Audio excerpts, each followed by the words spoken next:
Öldin hennar, 1945. Nýgift fluttu þau Auður Sveinsdóttir og Halldór Laxness að Gljúfrasteini í Mosfellssveit á aðfangadag árið 1945. Á Gljúfrasteini í Laxnesi ráku þau myndarheimili sem ætíð var gestkvæmt. Auður hafði næmt dauða fyrir listum sem heimili þeirra hjóna ber enn í dag glöggt merki um. Ég fór í skóla eftir að við giftumst, við áttum engin börn fyrstu árin og ég fór handíðamyndlistaskóla og lærði að verða handavinnukennari. Tekur þú mikinn þátt í starfinu hans Halldór fyrir utan það að halda húsið gegnir ef til vill einhvers konar ritarastarfi? En ég áreiðanlega búin að vera ritarinn hans í 25-30 ár, 25-30 ár, já. Heldur þá allt sem hann... Já, allt sem hann skrifir. Bæði bréf og bækur? Já. Og fer ekki stór hluti af deginum í þetta oft? Jú, jú. En það ágætt á hvílir þessi húsverkunum og meðan. Auður var framsækin, umhyggjusöm, forvitin og úrræðagóð. Hún var ekki bara helsti samverkamaður Halldórs, heldur var líka skapandi og frjó í hugsun og skrifaði greinar í kvennatímarit. Þar lá hún ekki á skoðunum sínum sem oftar en ekki sneru að varðveislu menningar og lista. Sko, ég var voðalega fjörug í gamla daga og mikið talandi og allt svoleiðis. En það hefur dálítið lagst af. Hún lét réttindi kvenna sig varða og gekk í Kvenréttindafélag Íslands og skrifaði í mörg ár fyrir kvennasíðu Þjóðviljans og tímaritið Melkorku.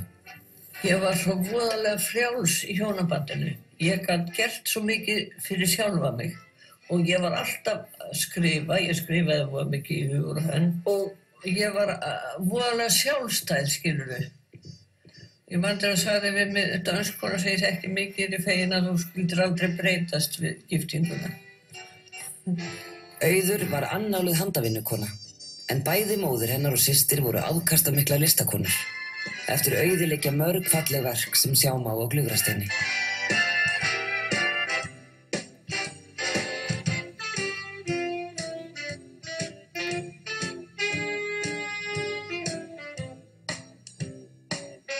Í 1973 fékk hún viðurkenningu í Heklu og prjónasamkeppni Álafoss fyrir frumlega útgáfu af íslensku skotthúfunni.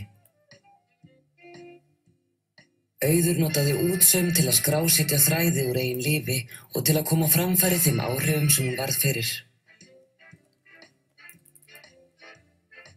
Í gegnum klæði, veggteppi og teikningar og skrif sín hvatti hún aðrar konur til að gera slíkt hið sama. Þetta má til dæmis sjá í púðanum sem Auður nefndi Landaparís. Verkið felur í sér ævisögulegan þráð og varpar skýru ljósi á hlutverk Auðar í endurnýjun hefðarinnar og hæfileikann til að skálda með nál og þræði.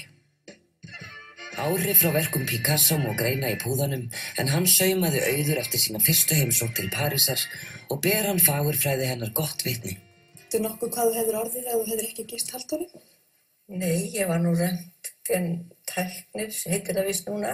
Það var kallað röntgenkona þegar ég var á Landspítalanum og ég til dæmis stofnaði BSRB, var einn af stofnendunum. Allir ég væri ekki bara í launakjaranefnd hjá Kristjáni Thorlacius. Já, það er svoleiðis.